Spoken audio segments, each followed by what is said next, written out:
Iran যেন এখন আগ্নেয়গিরির মুখে দাঁড়িয়ে, একদিকে যুদ্ধের হুঙ্কার, অন্যদিকে আলোচনার আহ্বান।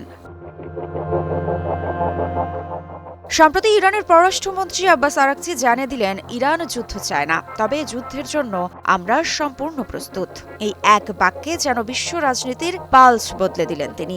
ট্রাম্পের সামরিক হুমকির পর এমন দীপ্ত কণ্ঠে কথা বলায় অনেকে বলছেন, তেহরান এখন কূটনীতির পাশাপাশি যুদ্ধের ট্রিগারেও হাত রেখেছে।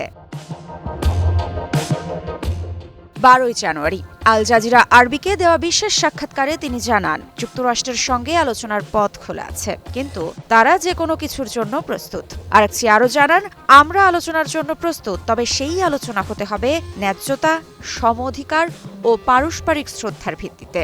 অর্থাৎ ইরান আপাতত দ্বৈত পথে হাঁটছে, যুদ্ধের প্রস্তুতি ও আলোচনার দরজা দুটিই খোলা রাখছে। অন্যদিকে মার্কিন প্রেসিডেন্ট ডোনাল্ড ট্রাম্প আবারও হুমকি দিয়েছেন, যদি ইরান সরকার নিজ দেশে বিক্ষোভ দমন চালায় তবে যুক্তরাষ্ট্র সামরিকভাবে হস্তক্ষেপ করতে পারে।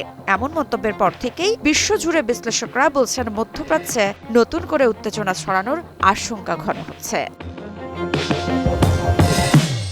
এদিকে ইরানের পররাষ্ট্র মন্ত্রণালয়ের মুখপাত্র ইসমাইল বাঘাই জানিয়েছেন, যদিও ইরান যুক্তরাষ্ট্রের মধ্যে কোনো আনুষ্ঠানিক কূটনৈতিক সম্পর্ক নেই, তবু বার্তা আদান প্রদানের একটি গোপন মাধ্যম এখনো খোলা আছে। তার মতে, আমাদের পররাষ্ট্রমন্ত্রী ও যুক্তরাষ্ট্রের প্রেসিডেন্টের বিশেষ দূতের মধ্যে যোগাযোগের একটি মাধ্যম খোলা আছে।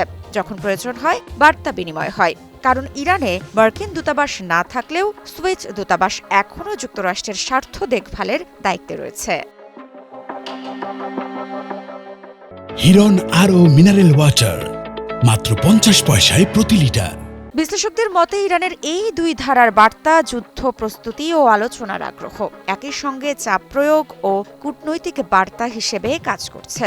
একদিকে দেশটি দেখাতে চাইছে যে তারা ভয় পায় না, অন্যদিকে পশ্চিমা বিশ্বকে জানাচ্ছে, আমরা এখনো সংলাপের পথ বন্ধ করিনি। তেহরান ও ওয়াশিংটনের এই ঠান্ডা গরম বার্তার মধ্যেই বিশ্বজুড়ে এখন প্রশ্ন একটাই, এই সংঘাত কি নতুন মধ্যপ্রাচ্য সংকটের আগুন জ্বালাবে, নাকি কূটনীতি শেষ মুহূর্তে আগুন নেভাবে? মৃত্তিকা সিনহা বিশ্বাস, নিউজ 24।